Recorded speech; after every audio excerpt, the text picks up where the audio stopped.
جی T road بند ہوتا ہے تو ظاہر ہے.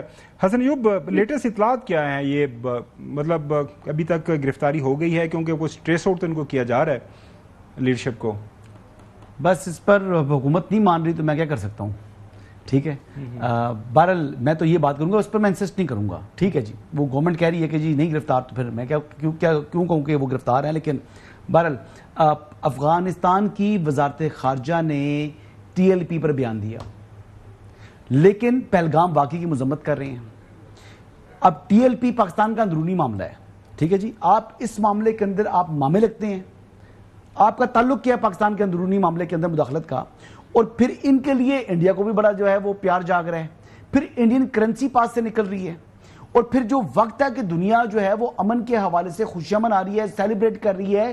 جو یعنی غزہ کی وہاں پر مسلح جدوجہد کرنے والے لوگ تھے وہ سجدہ شکر میں پڑے ہوئے تھے، لیکن ان کو احتجاج آیا ہوا تھا. اور 2 سال جب یہ معاملہ چلتا رہا، یعنی غزہ کے اندر جہاں پر جینوسائیڈ چل رہا تھا، مسلمان مارے جا رہے تھے، قتل عام ہو رہا تھا، 70,000 کے قریب جو ہے وہاں پر مسلمانوں کو شہید کر دیا گیا. اس ٹائم اظہار یکجہتی یاد نہیں تھی، لیکن جب امن ہونے لگا تو ان کو اظہار یکجہتی بھی یاد آ گئی. ایک بات. دوسری بات یہ ہے کہ اب ان کو یہ ریاست نے فیصلہ کر لیا ہے کہ تحریک لبیک پاکستان کو ڈس بینڈ کر دیا جائے گا. اب اس کا وجود ختم کرنا ہے، ان کی پوری تنظیم کو توڑ دینا ہے، اور جتنے لوگوں کو گرفتار کر لیا جائے گا. کیونکہ لاسٹ ٹائم انہوں نے معاہدہ جو کیا تھا اس میں انہوں نے کمٹمنٹ دی تھی کہ ہم دوبارہ نہیں آئیں گے، لیکن پھر اس مرتبہ اپنی کمٹمنٹ سے پیچھے ہٹ گئے. تو ابھی دوبارہ جب مذاکرات کے لیے انگیج ان کو کیا گیا تو اس ٹائم بھی ان کو کہا جی کہ آپ واپس جا کر منتشر ہونے کا اعلان کریں، اور پھر جس کا سیریس کرائم نہیں ہوگا ہم بیٹھ کر آپ سے معاملات جو ہے نا وہ طے کر لیتے ہیں. دین اگین یہ واپس آئے اور انہوں نے کہا جی ہم پھر دوبارہ مذاکرات کے لیے آ رہے ہیں. تو انہوں نے کہا پھر آپ مذاکرات تو نہیں ہے نا. پھر انہوں نے آپریشن کی تیاری کی اور پھر یہ کارروائی کی. اس کو آپریشن کہہ دیں، اس کو کہیں کہ قانون نے اپنا راستہ خود تلاش کیا ہے. لیکن بہرحال اب اس ٹائم کفن باندھ لیا تھا لوگوں نے کچھ نے، تو وہ پھر وہ قائدین کیوں بھاگ گئے؟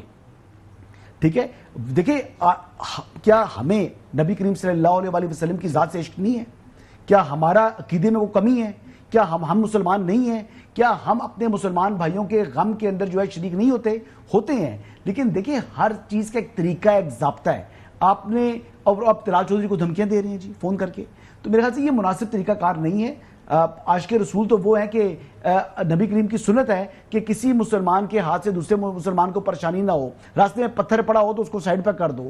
آپ راستے بند کر رہے ہیں، آپ میٹرو اسٹیشن جو ہے وہ توڑ رہے ہیں، آپ سترا پنجاب کی گاڑی کو آگ لگا رہے ہیں. چلیں بریگیڈ صاحب، بہت شکریہ.